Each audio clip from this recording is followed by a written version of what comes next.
what we're going to talk about today on the last 5%. The church has always been out giving. But then you don't hear that. You see people online calling churches with fake babies in the background. Dude, I was going to bring that up. Yeah. So we thought, what are the best organizations that are doing that type of work where we can help and not hurt? There's no longer respected hierarchy or authority. Everyone is trying to undermine the institution because no one trusts institutions. Do I want to just sit on these funds that I can have in my bank account, earn some interest on, and be prepared for a future that I may or may not have? Or I could give to this campaign in faith and show God that I'm being faithful and taking a risk so that other people's marriages, families can be reunited, restored, or started. And it's not about me, it's about the value that I have as family. So, all right, everyone, welcome to the last 5%. I am here, as always, with Jonathan Moynihan, lead pastor of Mosaic Christian Church. Solid salute. Not sure if you did that right. I think there's a right way to do it or not. My father was Air Force. I know. Oh, you know what you're doing. No. Yeah, you should know. I'm so sorry. And welcome, hello, Mike Winger, executive pastor of Mosaic Christian Church. Got him out of the lab. Got him into the light. We drug him out. He's here, everyone. I'm here. I'm actually here. Yes. Something we say about Mike that we love is, he is rarely seen, but his fingerprints are on everything. Yeah, his name is on nothing, but his fingerprints are everywhere. Yes.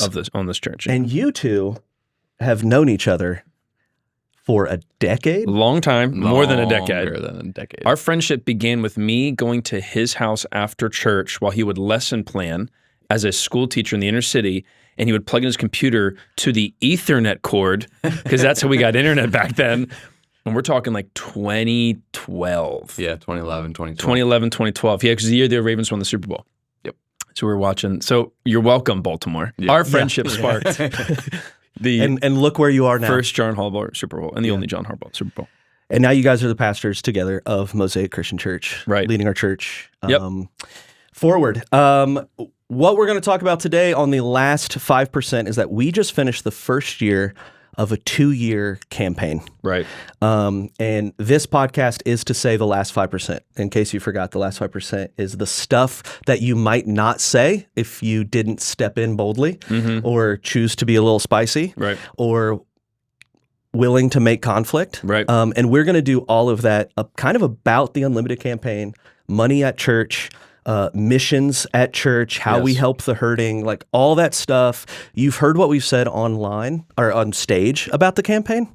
And now we're going to try to I'm going to try to push you guys to dig underneath and be like, yeah, but what about this? Well, I've heard this. What do you say to people who say this? Yeah. And part of the reason Mike's here for this convo is because we use the language, I'm the wow guy, because I'm all ideas and vision and passion. And then Mike is the how guy. And he's got a lot of wow to him as well. But I'll set a course of where we want to go, and then Mike is the one who prevents all of the car crashes, all of the unanticipated, but he can anticipate obstacles that will get in the way. And so any grand vision will only be a wish unless there is a plan. And Mike is the guy who facilitates the plan. He's the one who's like, okay, you said you want to go here. Are you willing to go through? And that's how. So even as we dive into our vision for the campaign, how it came about, how we approach serving and helping the needy. Mike was our missions director for a decade and doing global missions still, church planting. So there's a lot in the how sphere that Mike can speak to better than anybody. That's good. So that's part of the reason why we wanted him here. Awesome. Yeah. And before we get started, I just want to let you know, if you're listening to this and you know nothing about the Unlimited campaign, you can be a part of it. You can go find out. You can go to mosaicchristian.org. There's an Unlimited button right at the top. Unlimited. And we'll also link that reference because it's very funny. A lot of Unlimited things happened as we started Unlimited. You're welcome. and it's hard to avoid. Yeah. So you can go and catch up. You don't have to know what that is or have committed or anything like that, but this might be a way that you get involved. So stay tuned. We're going to do some practical stuff just that you'll grow for yourself in your own generosity at the end as well. All right, Mike, you're the how. Jonathan is the wow. So at some point, somewhere, the dream happened or the how happened, or how did this collide together in terms of hey, we're going to ask people for money, or no, we're going to invite people into a thing. Well, I would say the campaign itself is a how thing. Yeah. the wow isn't let's go do a campaign and get people to be generous. Yeah. All vision is birthed out of a problem to solve.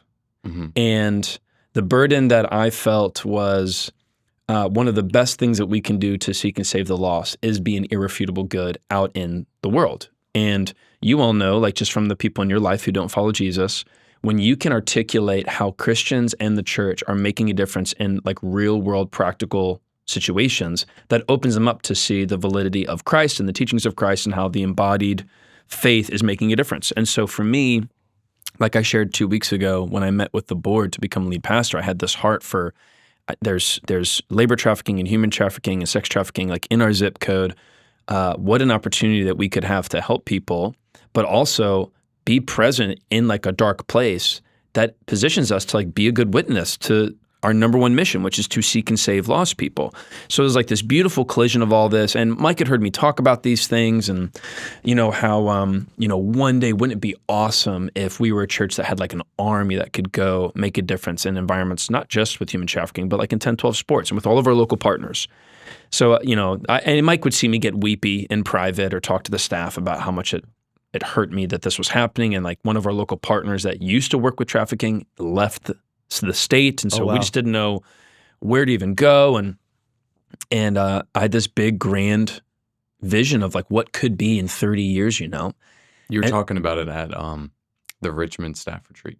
Yeah, my first staff retreat ever. This was just for timeline. This was 3 years ago. 2022. It was your first one. It was my first staff retreat. And I'm just crying in front of everybody like, here's what I think could happen. Here's how I think God could use Mosaic. I'm a big wow guy, and I am ignorant to the how sometimes, which I think is necessary to dream big. And then about less than a year later, 9 months later, I go away for my study break. I come back. Mike and I do a meeting, and we just decided to vibe all day. So we decided to golf before we're having like more of our constructive meetings. And in the middle of golf, Mike whips out this like manila folder. And he goes, hey, basically, you've said this, and you stirred my heart, you stirred everybody's hearts, but like, are you serious? Are you just talking? Because I do that sometimes. Yeah.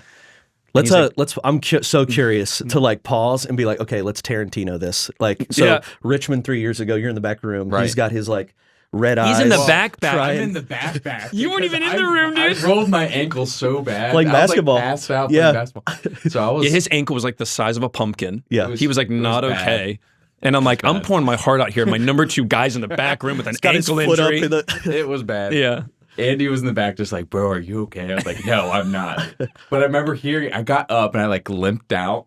I was like looking around the corner and you were like weeping and you were actually talking to Aiden. You were like, I need you to find a way to make this possible. Yeah. And I looked at Aiden and he's just like wide-eyed. He's like, And he was with me, but he had no idea how. Yes, it's such a big Aiden's our CFO. Aiden's our CFO. Yep. Right. And so that was, you said like October. That was October 22. Right. So then in January of 23, Aiden and I start going in the lab. See, I have no idea about this. This is fun. Right. So I start dreaming on my own. And then I bring Aiden in, our CFO, to like, just, am I crazy? Let's whiteboard for a second. Let's talk. And I said, well, I think we have a couple different problems, but this is the biggest hill that we need to tackle to unleash us for the future. Yeah. And so we kept on crunching numbers. And I said, if we get this and that would happen. So we just kept on trying to formulate a plan. So we worked on that from like January until when did we meet? August. We met in August. Right. So this was a 9-month plan that I had been working on with Aiden behind the scenes. And I had like, I hate when like my laptop has like documents on like the desktop. I left Don't that look one. at mine. Right. I need to clean. I was cleaning it out today. But I left that one in the top right-hand corner just to like live there for 9 months to just be a reminder. That's good leadership, Mike. So Just were even like you- remind yourself like that. Oh, for sure. Were you like nervous to bring this to Jonathan? Were you like excited to bring this to Jonathan? Were you like, Oh, I was excited okay. because when I'm excited, I'm prepared.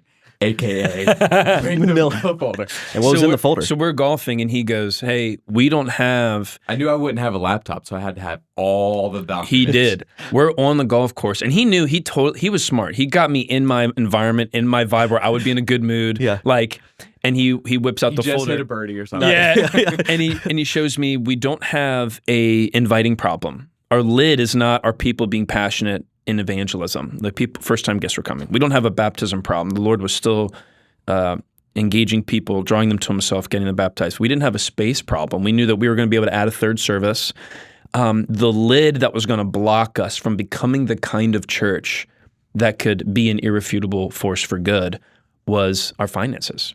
And at the time, we owed over $5 million on our building. $500,000, $600,000 a year was going up to the mortgage. And basically every pathway that he had looked at to get us to the type of church that continue to grow and reach people, because that's priority number one, but also start to plant this disruptive seed of renewal, the number one lid was our finances. And I called back, sitting in that budget meeting, and remember you got really angry. You're like, why does it feel like we can't do anything? Yeah, because I would have these ideas, and he's like, we don't have the money for that. And I'm like, this church is killing it. People are generous. Why can't we do this? And he was like, well, here's how much we spend per month on this building. And the part that was risky for him was I was less than 2 years into being lead pastor, and he goes, hey, man, I think it's time for a capital campaign. Yeah. And that was the how to get us to the wow of positioning us to be a force for good for the next 2 decades. So that was really the beginning. And then even then, we worked behind the scenes for another year almost before announcing it to the staff in 2020. Or maybe it was a couple months in that we announced to the staff that we were actually going to do the campaign. But then that was over a year prior to launching the campaign. I think at this point, you hadn't even done a giving sermon or series yet, because then that led to the 24 by 24. The 25 by 25 challenge from Out of Pocket was, I think right around that time. Yeah. Which Out of Pocket podcast with Mike Winger.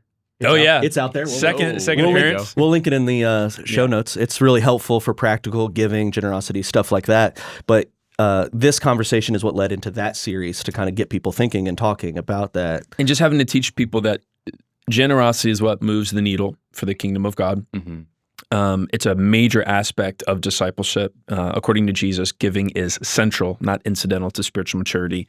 Yeah. And so for all the talk of discipleship in our time and spiritual formation, what you do with your money and how you use your money has to be considered into that factor. It's not just prayer, not just fasting, not just quiet. Yeah. Which is skeptic question number 1, 2, or 3 is the church is after my money, which is not a question, but well, Jesus is after your heart, and he knows nothing shapes your heart quite like your dollar. So of course he's going to have something to say about your dollar. Yeah. And if he claims your whole life because he died on the cross for you, it's okay for him to ask about what's in your wallet. And now if you don't believe that he rose from the grave, I understand why you wouldn't want that. And I understand the questions that people have about pastors and embezzlement and misuse of funds. But the thing I remind people is the only plane crashes you hear about are the only planes you hear about are the ones that crash. You don't hear about the tens of thousands of flights every single day that make it to where they are on time. That is the majority of Christian churches in America, faithfully stewarding what God has given them, operating with a budget of vulnerability and authenticity and accountability. And we do those audits every year, and that's not technically an audit, it is a financial review, I think. Yeah. We do that every single year so people can look at our books. I remember my brother-in-law, Chris, his wife, Heather, she was in finance for some big contractor type. Before she got all in at Mosaic, before they moved to Virginia, she literally went through that document because she's a financial person. She's like, I needed to see how it went. Yeah. But we're not after your heart, we're after your money. But there's no way we can engage the heart without talking about the dollars. Yeah, I would like to say it's an invitation to join in on a mission. Think back to, have you ever not been invited to a party because you were really busy, or maybe you had stuff going on for the kids, and someone just didn't even invite you? But it's man, I really would have at least been invited. Let me say no. Even if I didn't go, Don't say no for me. Yeah. Right. There's a part of this where it's God's going to invite you in on this mission to contribute. Mm-hmm. And it's up to you to give or not. He doesn't need our money to begin with. And all of the most successful people in business or culture, you look at a Tony Robbins type, everything that he kind of lands on in the end, even though he has a secular life script and a secular worldview, the most successful people all say the pinnacle of success is when you can give. Everybody says that across all worldviews. Yeah. So there's something intrinsic about the blessing of being able to give and be generous. Jesus, in his brilliance, just says, you don't have to be wealthy to do that. You can actually be partnering in this in a small way now. And I'm actually kicking off the sermon this upcoming Sunday with a study that I mentioned over 2 years ago from the Pew Research Center that asked the question, do we need God to do good? And the whole survey points to Christians and Christian churches far and away outgive everyone when it comes to charity. Like, for example, Christians outgive the U.S. government in dealing with global poverty. I wouldn't have thought that. It's $300 billion a year. That's what churches In give? 2022, Christians outgive. That's the vast majority of American charity comes from Christians. It's $300 billion a year, and the Christian churches outgive the U.S. government to address global poverty every year. That's so much money. And that was, don't get me started on USAID. That was it was even before USAID got pulled. Okay. So this is like before we even cut funding. It's not just like, oh, they cut funding, now the church outgives. No, the church has always been outgiving. But then you don't hear that. You see. You see people online calling churches with fake babies in the background. Dude, I was going to bring that up. Yeah. I feel like we I might have use to it talk on about Sunday. it. We have to talk about it because for a long time it was, I have opinions about what the government should be doing and giving to help people. And in the last 6 months or so, especially with like right now at this moment in history with like furlough and the government shutdown and different SNAP changing and maybe not funded, now it is, now it's not, is like, what should the church be doing? Because the church says that they want to help help the hurting. You have people that are right now online calling churches and just kind of blindly going, I need baby formula. Trying to trap them with something. Trying to trap them with something. And it's just this like volunteer receptionist. Yeah, who's just doing her best. Who's just doing her best. But then it's getting clipped and it's like, see, the church doesn't help. But you don't hear about it giving $300 billion. Yeah, because all at once Jesus said, do not let your right hand know what your left hand is doing. Right. To not glorify yourself and serve yourself. But then he also said, let your light shine for all to see so that all may know your heavenly Father. And so Mike and we actually had a great meeting 2 weeks ago because I was feeling like a tension, right, of how do we make sure that we are positioning ourselves to meet the needs of our time and sort of address that genuine skepticism. And Mike brought up that we do a lot, but just because we don't broadcast it doesn't mean we're not doing it. Yeah. And that was a good reminder for me of like, we want to be we want to do a better job communicating all that we are doing. Giving 10% of our budget out to church planting and local missions and global missions. That's a non-negotiable. If we don't even have a global partner, we stow it aside. It doesn't get used. Mike doesn't let anyone touch it so that it goes towards what it needs. But I do think the deeper thing with the tension you're bringing up is like this. The democratization of institutions where there's no longer respected hierarchy or authority. Everyone is trying to undermine the institution because no one trusts institutions. So that's why like everybody has something to say now about every institution they're a part of, and they think that they should have a say of how you spend the money. When like in a local church structure, part of sitting under the authority of pastors is trusting the pastors and the elders and the board to facilitate that money well. And I think tithing, when you give to a church, you're not just trusting God, you're trusting the shepherds that God has put above you for the spiritual care and direction. And all of that is embedded in giving. It's not just here's some dollars. Like the heart posture is shifted because you're saying, I'm trusting you with something. But if you're outside of that sphere, you're just going to call churches and be like, I should be telling you how to give money. When all of that is just such a different contrast between the way of Jesus and the way that we operate in community versus how the world is operating right now in these autonomous, independent, very hypercritical sort of worldviews. Yeah. It's also like the people calling churches and doing that, and like what you just said is also saying, if I were in charge of the money, here's how I would be spending it. Right. And you just can't say that. You don't know because you don't know all the inner workings of like how that institution works. I think one thing that we do well here, thinking about like the train of thought of like building institutional trust, is that each individual person or family unit that gives to our church, like they need to like make sure that they're giving wisely. So like I don't encourage people to give blindly to what we're doing. Like ask questions. Like this is a place where you can ask questions in the lobby or email or whatever. So like I think those things are good. And it's good stewardship of their own personal finances to make sure that it's done wisely. And I think once people actually ask questions, like we were at an event yesterday where people were asking questions, that builds trust. Right.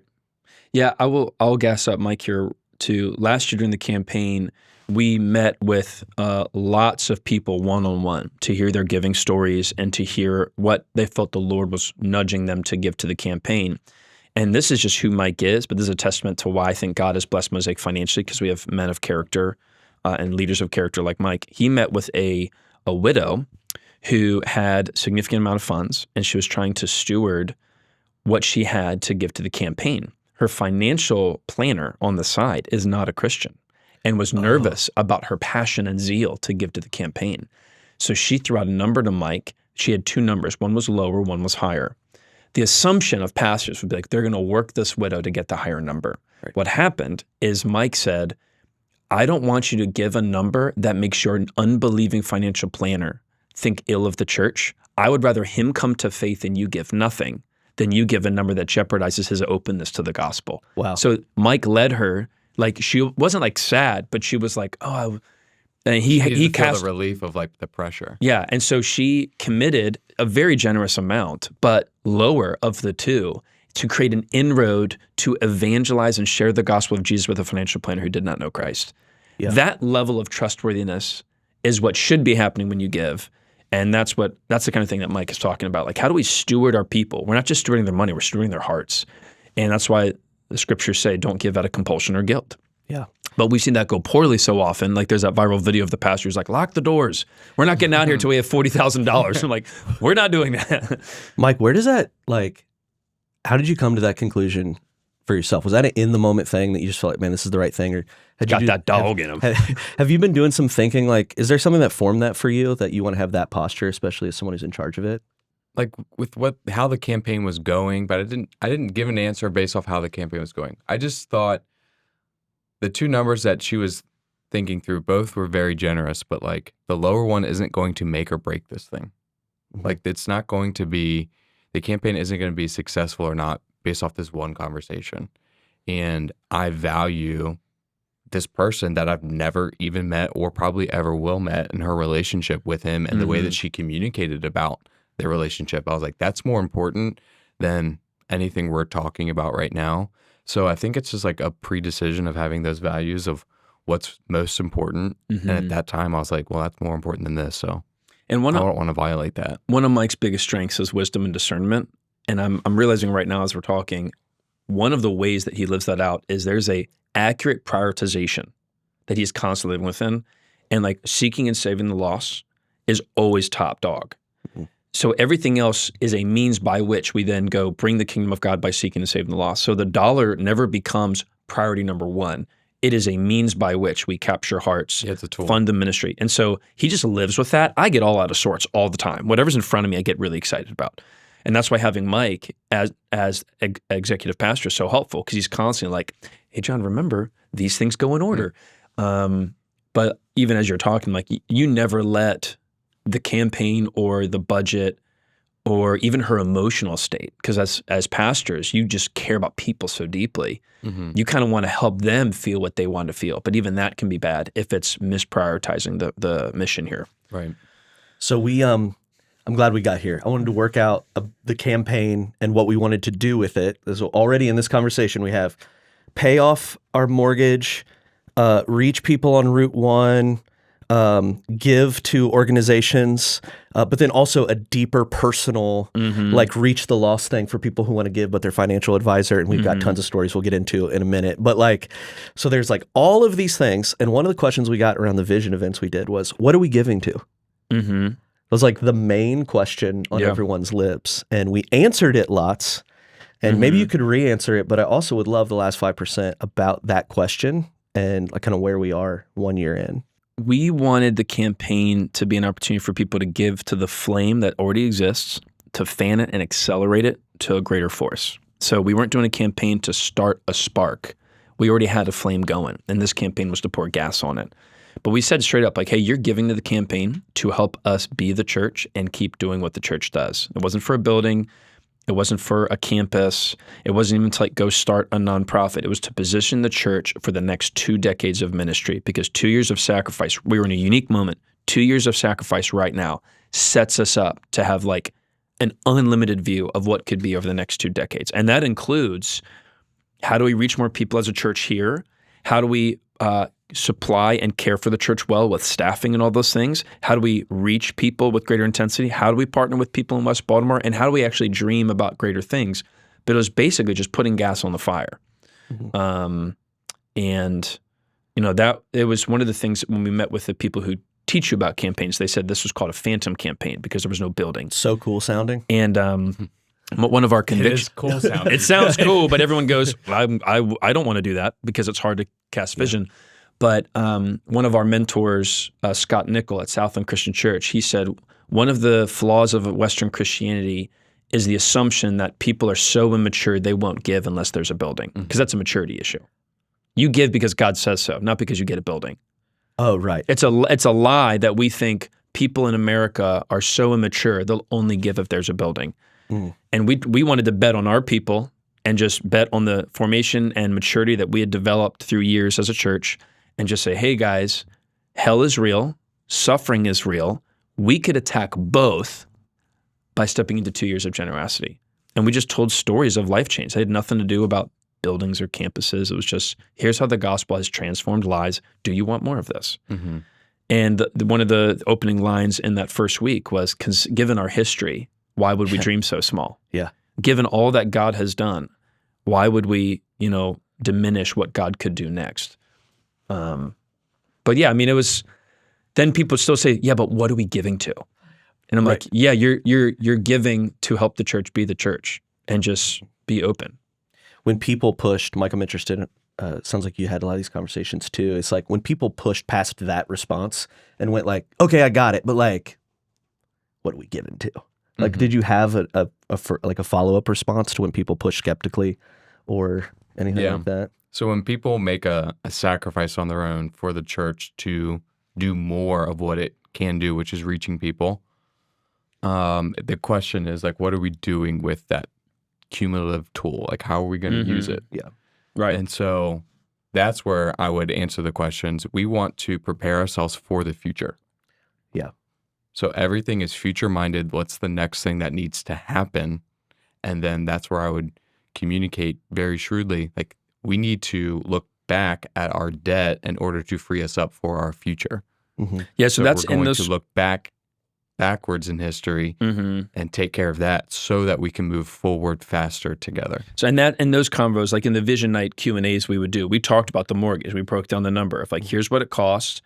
Also in Mike's brilliance, he looked ahead in 2023 when we had that meeting that there's this thing in financial world called an amortization period or something like that, where the interest rate that you first sign on gets revisited. Right. And because interest rates had been going up like crazy, our what we owed on the house or the mortgage was not going to change, but the interest on that loan was going to spike. So we were going to potentially go from spending $500-600K a year to $900K a year. Yeah. Meaning we'd have to cut active ministry and cut back on what we could do in our state because we didn't plan well? Yeah. No.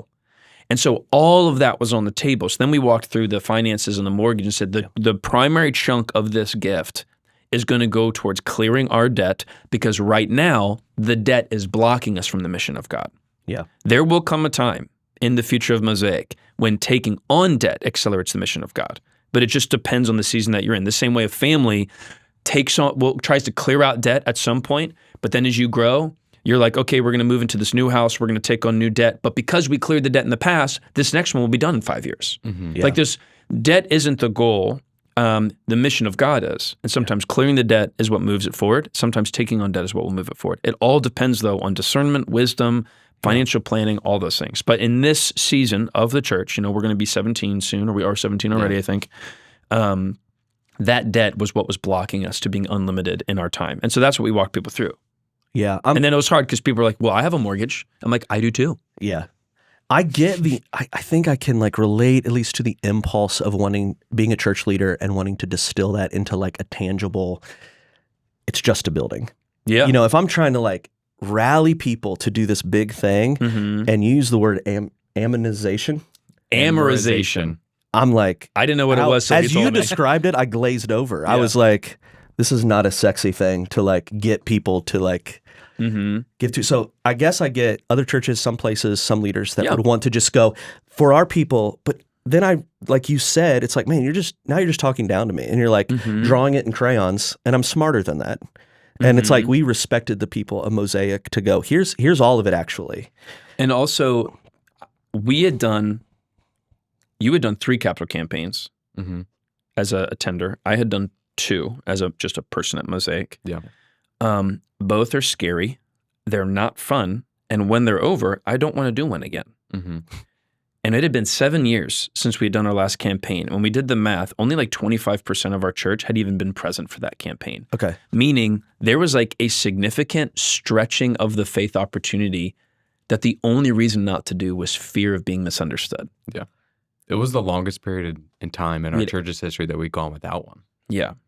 And to tie it back to what you said earlier, it isn't about raising funds. Generosity is a discipleship process. Yeah. One pastor said, giving is not God's way of raising money. It's God's way of raising his people into the image of his son, Jesus. That's good. And when you look at the significance of what was unlocked by people giving, the level of faith and like realization of who they are in Christ, and just nothing unlocks those things quite like giving. And we could say, no, I can get the same type of personal revelation from God by serving on the coffee team. Like nothing hits you quite like the deconstructing the idol of money in our lives, especially in like a Western society. Oh, for sure. We all made unlimited campaign commitments. Yeah. I feel mine the most. I mean, I sacrifice some big stuff. I feel it the most every time I hear a Spotify ad. Right. Because I gave up Spotify Premium. So every time that comes on, I'm like, all right, I'm reaching the lost, reviving the hurting, and releasing the church, which is kind of like what we distilled great, all of Zach. this into it. That's It's like great. Pavlov's dog, a reminder for you to like fast and pray during the commercial break. I've been there too. I've been like, have I done my limited giving this month? Yeah. Have I done my consistent commitment? I'd love to move from like how this came to be and some of the skepticism to like how it's going. When we launched, we said it's time to dream again.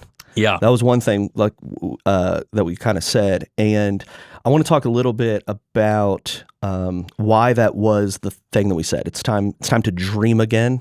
Is this a hope? Is this a wish? Is this a dream? Why did we say that word? What does it mean? Well, there's a corporate angle and then an individual angle. Okay.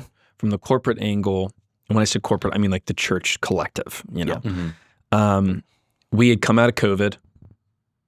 People were still kind of like fuzzy, like living out this weird life where we're back, but we're not. And I just wanted to jolt the church to like really dream about like what could be again. Like we're not just like chilling. Yeah. You know, like, and it's hard to say this, but what we were actively living was the dream for most churches. Explain that a little bit, just so people... Baptizing record baptisms every year of the last couple of years, lost people coming to faith, atheists getting baptized, people giving generously, young people coming to Christ, old people coming to Christ, pursuing spiritual formation, prayer, a vibrant worship ministry. We're present in the city. Like everything we had was what every church planner strives for. Every church, I think Mosaic has what a lot of places would want. Now they wouldn't want to do it the way we do, and maybe they have differences of opinions, but like Jesus says, those who have been trusted with little, much will be required. We had been given so much. We could not, in good faith, look to God and be like, yeah, we're good. We're just going to chill. And so it was time to jolt us out of complacency and dream about what could be. And then on the individual angle, the church is not the org. It's the body of Christ at work, living out their lives. And so we want to do this campaign also to jolt the individual to think through like, what has God put within you? What are you passionate about? Because the church thrives when the people of God are running after what the Lord has put on them. So people pursuing like fostering, or, you know, we have one guy who like moved to Vietnam to teach English. And those are extreme examples, but there's other people who are like, I'm going to start this side hustle that I've been wanting to do. Or like, I really want to heal my relationship with my father. Like the individual dreaming that was set from just creating an environment to focus on what is the Lord stirring within you, instead of neglecting it with social and news and numbing and all that stuff. Like really, you give your money away. Jesus says where your treasure is, there your heart is. Sometimes you give because you want it. You don't even want it, but you want to want it. Yeah. The individual level is like really exciting for the amount of stories we've gotten. One that sticks out to me right now is a guy kind of given up on his marriage because of the ways he'd been unfaithful with like pornography, sex addiction, stuff he was doing. And it not only like made him step into that difficult conversation, but the unlimited commitment that he came up with kind of equaled a symbolic amount.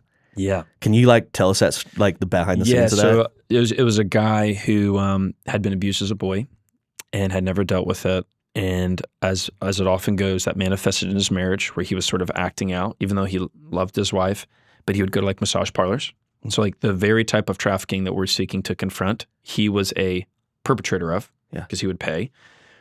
And it all came out, and it was like thousands of dollars. And then him and his wife had been healing. They'd been at Mosaic, completely restored and renewed their marriage, running after Jesus. But then by the end of the commitment, by investigating like what is it the Lord's putting on their heart, all that stuff, they decided they had done the math of what he had spent in his unfaithfulness, and they decided to commit that number to the campaign. So the number that was like a source of shame became a number of redemption and purpose. That doesn't happen if you're like, oh yeah, we don't have to give, it's fine. Yeah. You know, like that power is just, it's so unbelievable for him to share that. Yeah. But there's stories like that all over the place. I mentioned that one of the women who is longing to find a husband, God hasn't brought one, and she has this expectation of what she thinks she has to look like.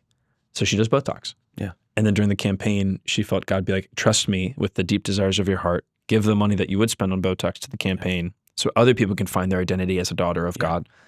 And she's done that. Yeah. And it's like, I mean, that's so countercultural. That might be one of the most countercultural things I've ever heard a Christian doing lately. Yeah. Right. Especially a woman today in this climate. I mean, the burden on them is so high. Yeah. So you guys made unlimited commitments. Is there something like that for you guys that you gave up more than just the money that you wrote a check for? Yeah, for me, I shared this. Money just is always tied to my manhood. Oh. Few things make me feel like not a man as when I'm not in control of my money. Okay. So I screwed up a tax thing, and I thought I was getting money back from the government. And at the start of last year, I'd realized I owed like thousands of dollars, like $8,000.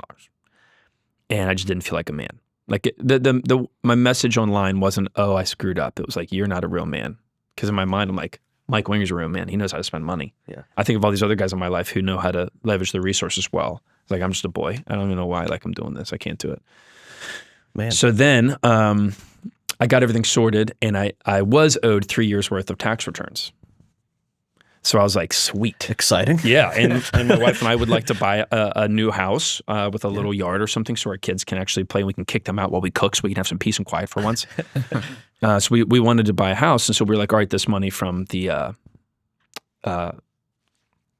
return is going to go towards the house. And as the campaign was coming, I felt the Lord be like, the money's going to come in, John. I'm like, yeah, God, I know. You've got us. Like, we did everything right. We'll be okay. Yeah. And then he was like, you know it's going to come just in time for the campaign, right? And I was like, yeah, crap.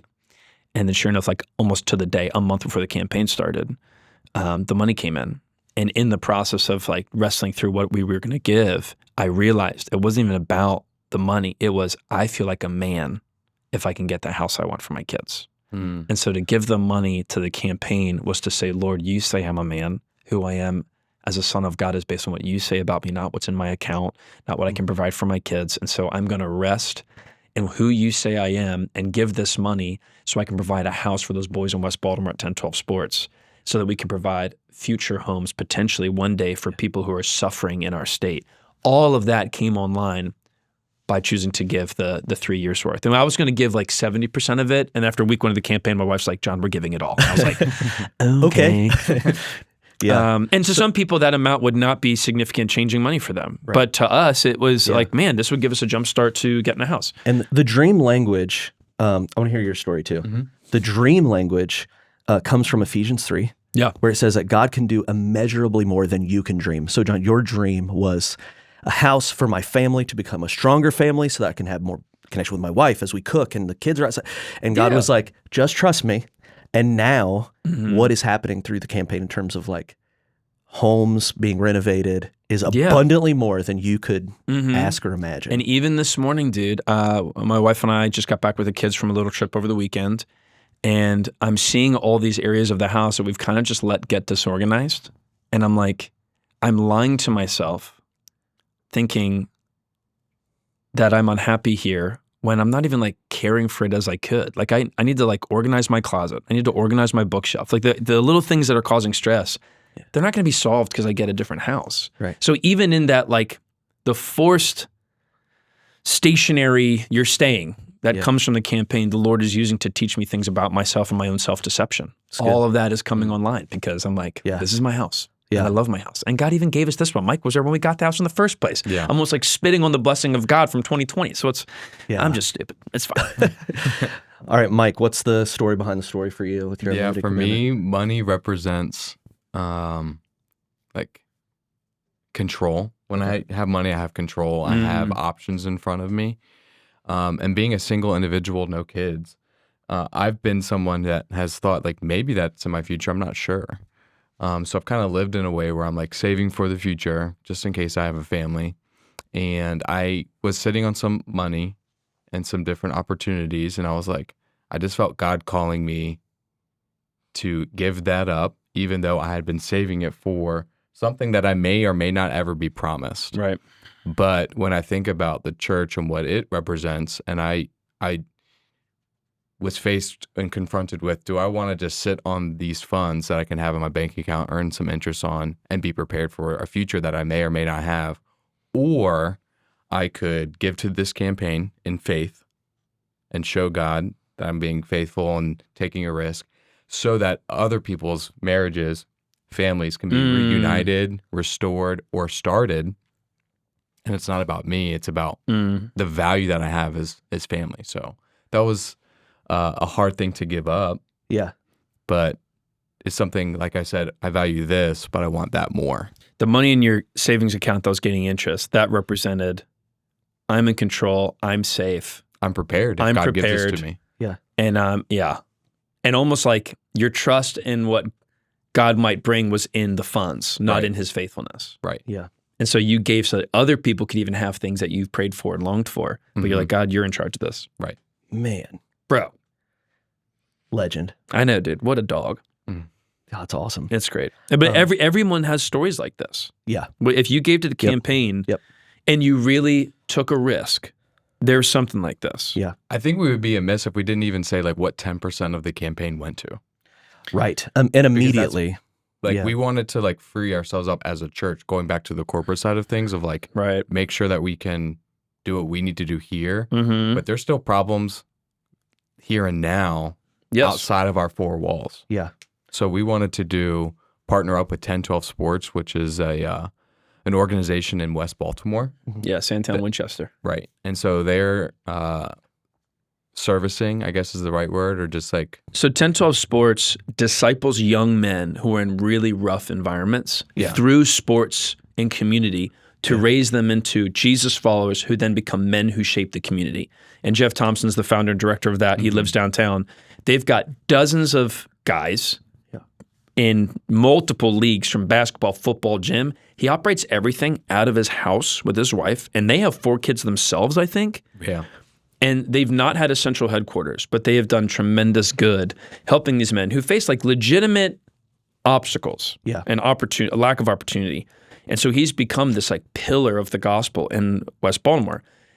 The city had granted them 3 row homes for like $1,000 each, basically gifted it to them, but they were like crack houses. Yeah. Like when you picture a rundown Baltimore row home, you got it. Yeah. But they were like, hey, we'd love to turn this into instead of a pillar of decay, a pillar of discipleship and transformation. But this is, I mean, for them, this was a 20-year, maybe in 20 years they could do this, you know? Yeah. And we stepped in and we were like, hey, we want to pay for the whole thing. They said the whole thing would cost like $400,000 or something like that. Yeah. And we're like, well, if we hit our mark, we'll just fund the entire thing. We want this done. Yeah. Like 2 years of sacrifice for 2 decades of unlimited impact in West Baltimore. Yeah. So that, you know, those kids, like, will hear gunshots, need a place to stay, come to the 1012 spot.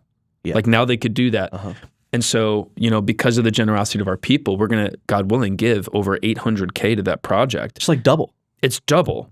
It's immeasurably more than they thought to ask or imagine. Right. It's more than we thought to ask or imagine.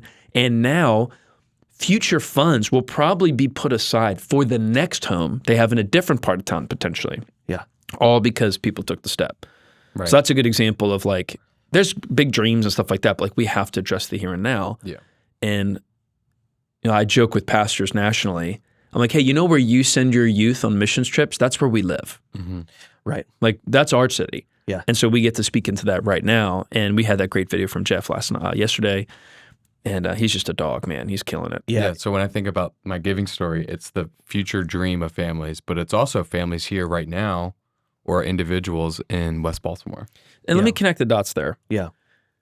Sometimes I think cynical people will say, I actually want to help in the city, not just give to a church.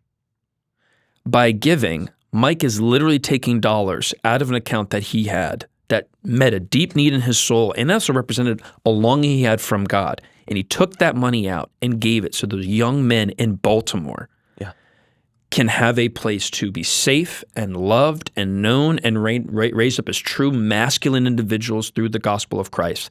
He literally is empowering that to happen by giving to the church. This isn't like I have to pick between helping a city or giving to the church. You change the world through the local church. Yeah. Through those who are partnering in the gospel. And I think connecting those dots is important because everybody wants to give knowing that their money has this immediate thing, but that's actually about themselves. Yeah. Like there's actually a narcissism in giving in our day right now. Mm-hmm. Well, I want to give you this, but it has to go to this thing I said. Yeah. Or it has. I want to be the one that makes sure that dollar goes. Like, bro, just give to the Lord, give to God. Yeah. He's going to manage that well. And you have to find trustworthy people, ask your questions, make sure it's going to the right things. Mm-hmm. But we had a family, one of the first meetings we had was a family who's been here for a while, but never really been in Baltimore. Months before we announced the campaign, they just randomly decided to go to one of those like restore furniture places.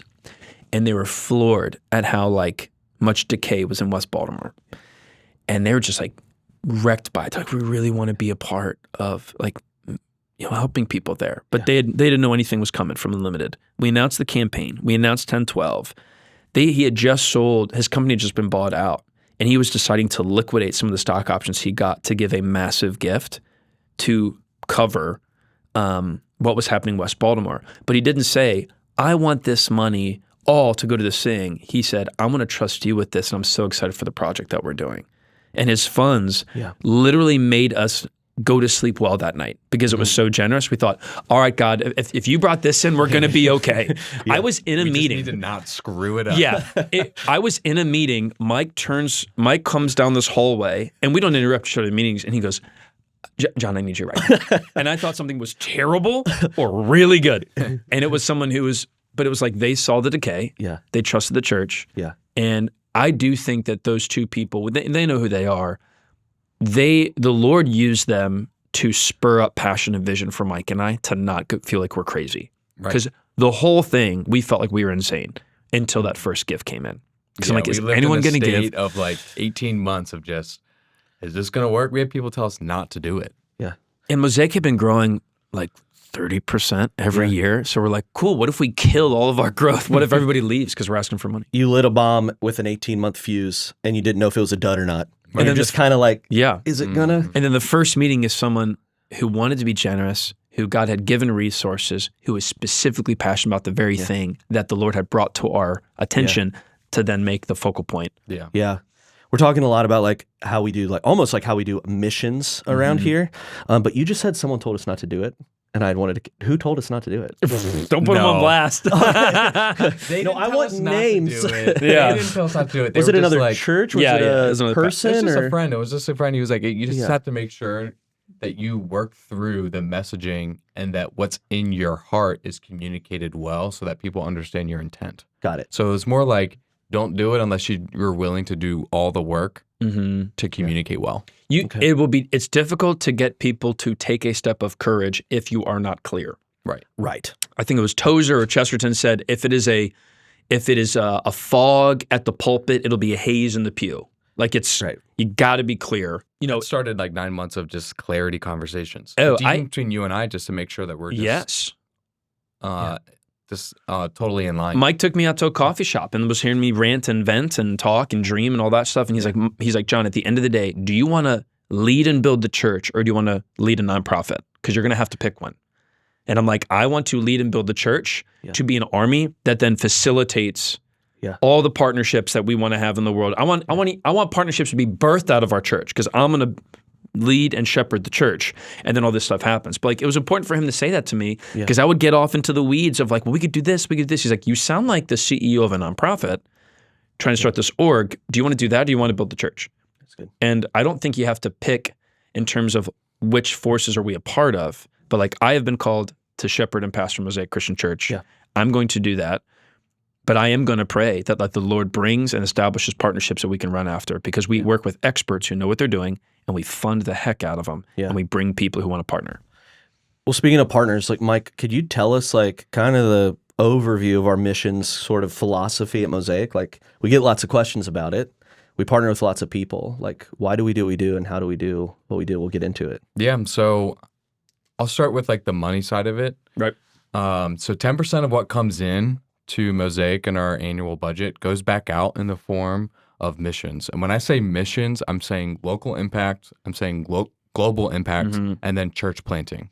So those three facets are making up our missions mindset. So I think a lot of people, when they think missions, they think I'm going to go over to like Africa or go to Haiti and like build a well so people can have water. And those are really good things to do. Can be. They can be really good things. They can also hurt. Right. Right. So we, in leading the missions aspect and being influential in it over the past 12 years, there was a team of us, even before I was on staff. Right. A previous staff person like walked us through a whole bunch of books, and we were reading through just trying to formulate the philosophy. What are we going to be a part of?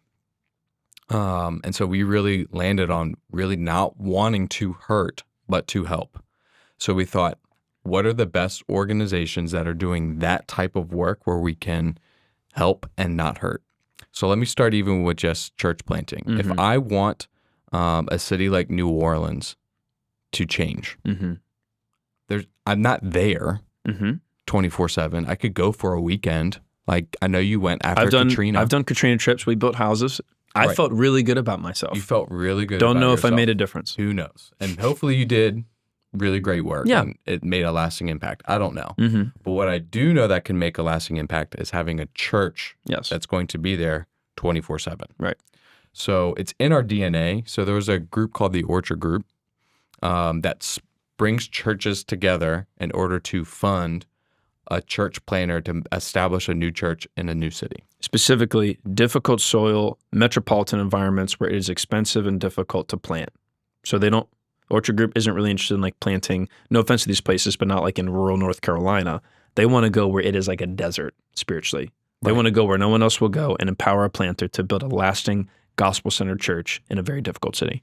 So unpack that a little bit, because I think a skeptic would be like, really, a church? Like, we have economic problems. Somewhere like New Orleans or something, they're like, they need food. They need deep systemic economic stuff, or even bigger problems than that. Like, why is a church that meets on Sunday and sings songs and hears a scripture message, why is that? That's the skeptical question.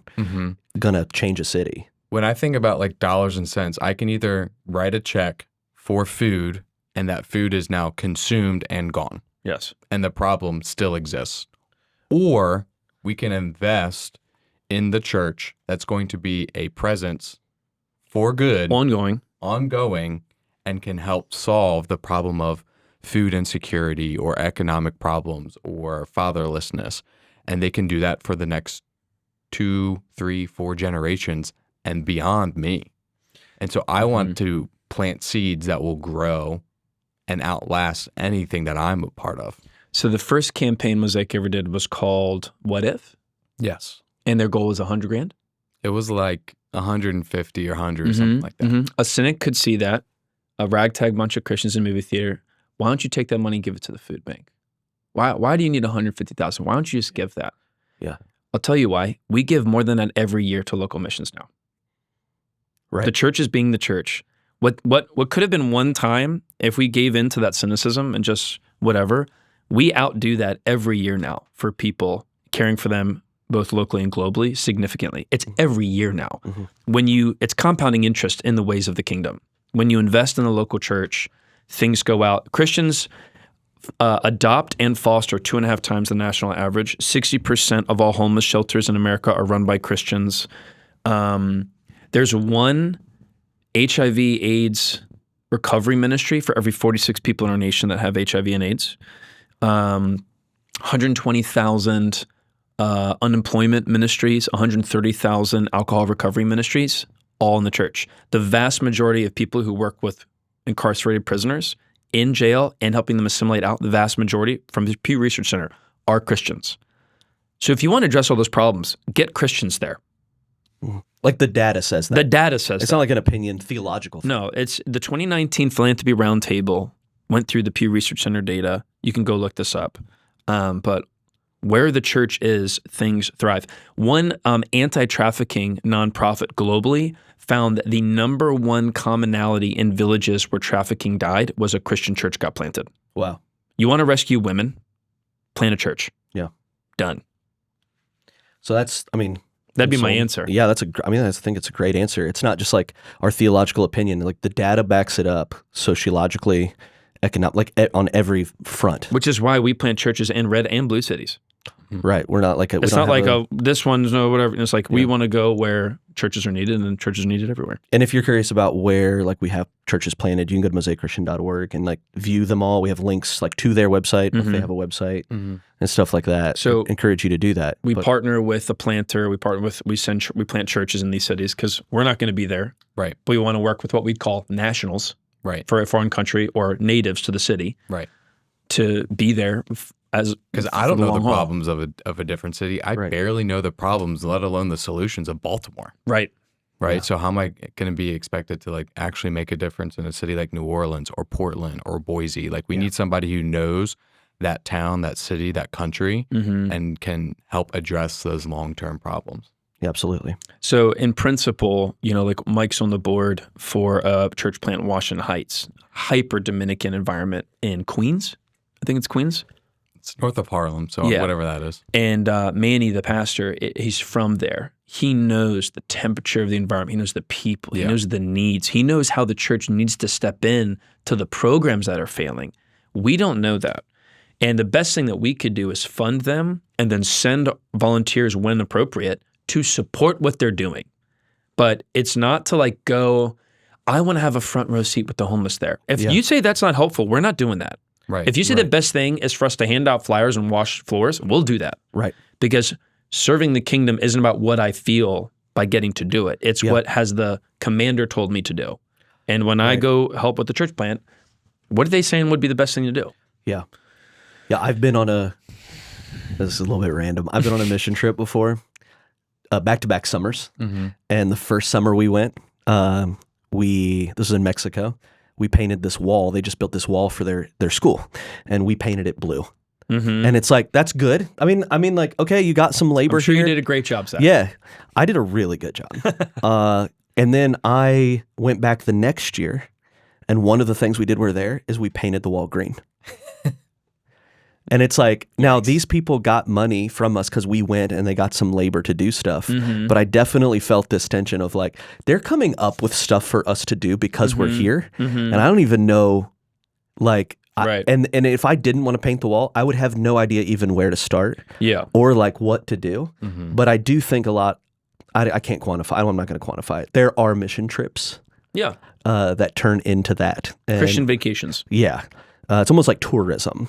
Yeah, Christian, and then social media's made it more icky for sure. For sure. So, Mike and our team facilitates our partnerships globally and makes sure that the best, if we were to do a trip, it's because the person who's there says, we want this, we want you here, this would accelerate things forward. And if not, then we just keep giving them money. Yeah. And that's okay. And encouragement. Yeah. But it's like, like we're not going to send people, now going on a trip is deeply formative. Right. But it's got to be the right trip, And so, you went on one with our executive assistant, Sarah. She was in Ireland. Everything that happened in Ireland was because the church planter said, this will help us move the mission forward. Right. Which is what they say. A question. Same thing with Jeff Thompson in 1012. Oh, that's right. We've got a lot of people like, we want to help. And he goes, the boys need consistency, so you can't volunteer unless you live in the city. Which I found out recently, and I love that. Yeah, it's hard. It hurt my feelings when I found Yeah. out. When I first asked years ago, Yeah. I was like, dang.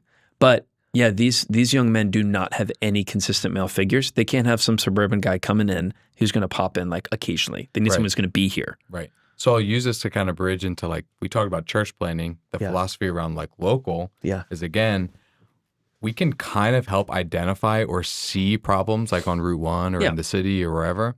We don't know solutions. Like, I'm not an expert in anti-human trafficking. Yeah. I don't know how to help all of these things. So we want to come alongside and partner with great organizations so where we can link arms and just be wind in their sails, whether it be with volunteers, with prayer, with finances, whatever they need. So we don't want to position ourselves to be like the experts, Right. like to be the suburban church to go into Baltimore and be like us, and we know all the answers. Like that's just not what we want to do.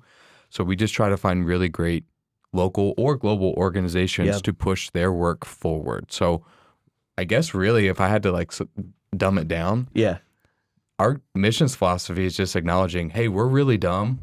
Like, we don't know any answers, but we don't want to be blind to problems. So if there's an organization that's doing something, then we can help. We've got people, we've got passion, and we've got resources. Yeah. How do we funnel and how do we empower you to do what the Lord has put on you to do? And all of our partners are rooted in the gospel because there's no lasting change apart from the gospel. Right. John Piper famously said, like, people need water, but what they need more than that is living water. And so all the things we partner with, even our global partners that aren't churches, have to partner with local churches. So like when there was the refugee crisis in Ukraine from Russia invading, like we talked to our friends in Poland and they were like housing refugees. We didn't just do that because they were giving shelter. They were Christians giving shelter. Christians leading families and mothers and children into Bible classes and like teaching them like, you know, there's an eternity here to consider, and ultimately that's what shapes human behavior is the work of Christ. So it sounds like, and Ryan kind of hinted at this when he did his sermon this past weekend. You can check it on the Here for Good series on our website. But he said, why would we send you overseas to be there for good if you're not willing to be here for good? Yeah. And I was like, hot dang. Yeah.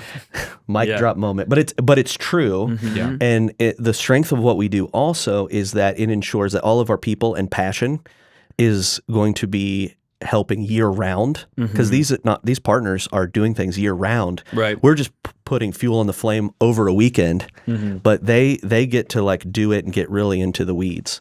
And I don't want to stifle passion and zeal. If someone wants to get like up close and personal, For sure. like some of the local partners that we have came from individuals in our church who got bought in on their own and made us aware. Yeah. So like, I don't want to stifle passion at all. Yes. I do want to pose the question to people, do you want to make a difference or do you want to feel like you're making a difference? Yeah. Yeah. Do you want to make a difference by partnering with people who know what they're doing, even though you're a backseat bench warmer? Right. Or do you want to feel like you're doing something special and then get all the feels? That is a significant question to ask in our cultural moment. I want to make a difference, but even more, I want to be hanging out with the 10, 12 guys and then go home that night feeling really good about myself. Yeah. That's not, Jeff loves those boys enough to tell me no. When a pastor says, how can I volunteer? And he says, we got to live in the city. He loves his boys enough. He didn't hurt my feelings, but it was like, I didn't get what I wanted, which was to feel this way. And all of us need to search ourselves and wonder, do I really want to make a difference or do I want to feel like I'm making a difference? And that is what partnering with the church is like, you know. So when we do like local impact stuff, I've been to events where I'm like, I don't know if I'm making a difference. Yeah. Because I didn't like serve a human person that needed help. Yeah. But what I did was like pick up needles and put them in a bottle. Yeah. Now there are projects where I know that we have gone on and we're like, we're not sure if this really did any good, and we cut that project. Yeah. But like when you go to Mount Clark Christian School and you pick up human feces and needles and you don't meet a single kid, you actually feel a little scared because of that sign that says beware dog, and there's like some other dude who's kind of leaning. Yeah. But like, I'm not known. No one knows my name. Yeah. And if I don't post about it, which I probably shouldn't, then no one's going to know I did it. Right. And maybe that is the beauty of local impact. Yeah. Because you do it in spite of your own feelings and sort of neurological wants. Right. It's good. And we, just to move on, we have some people who started like with a Impact Weekend project, and now like also they don't work for the nonprofit or the partner, but they volunteer full time for them. And so I would not underestimate the power of just starting small and seeing how God changes your heart. I have a partner I've been volunteering with for almost 2 years, and I'm still just a rando to them. Yeah. And that's no okay. idea. Yep. And then I have to wrestle through my own shadow and of, do I still want to do this even though I don't feel a rush anymore? Yeah. All of that is like very important spiritual work of God, but only comes when like you pick something, you show up and you do it. Yeah. All right. So we wrap up the Here for Good series this upcoming Sunday, which kind of like marks not just the end of the first year, but the start of the second. And so there'll be like a chance to like fulfill or to commit to start or increase this coming up week, which if you're listening to after this weekend, you can get on our website and find out how to get involved and all that stuff. But I mean, we have both of you here. What do you hope for the individual at Mosaic, like moving into this back half? Like what are your hopes and dreams and maybe even steps you hope people take? I talked with some people yesterday at church who weren't here for the campaign. So they were just asking a ton of questions. They wanted to know what it was about. I said, we're going to be filming this podcast. Go back and listen to the old. So I was just really excited for people who weren't here to like jump on board. With that said, I'm also excited for maybe the individuals who just need like encouragement. Like, is this really worth it? Like, I think this is just that mile marker, that halfway point. I remember when I've done races in the past and like it's a loop. So you see the finish line like twice before you get to go down it. Torture. That's right. good. It's torture. Yeah. So this is that like encouragement to like, hey, you're almost there. So I just want to encourage people who are like going to check up, fulfill, like they're just going to be faithful and they're crushing it. For the people that want to increase, whether it's because they had unexpected blessings, or maybe they were nervous or scared in the past, this is an encouragement to embrace boldness and faithfulness and take a risk and see like you haven't missed the boat yet. Right. So I'm just excited for people to, in integrity with themselves and with God, answer that question, look at the card, and just see what he does with it. My initial answer is for the person who made a commitment, I just want them to not feel crazy, not think they're making a mistake when that amount leaves their account every month or whatever, and just remember like any race worth doing, you will want to quit halfway through. And the fact that you're there means you're doing something significant.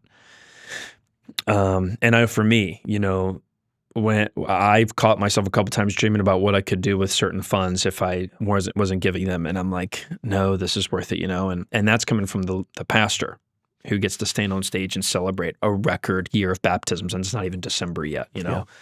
But for the folk who missed the last one, the question I'd pose is like, just do you want more of this? Like this place, you started coming in the last year because the Lord is doing something here. Part of the reason you're here is because someone gave to get us here. Do you want to bring what the Lord has done into your life into someone else's?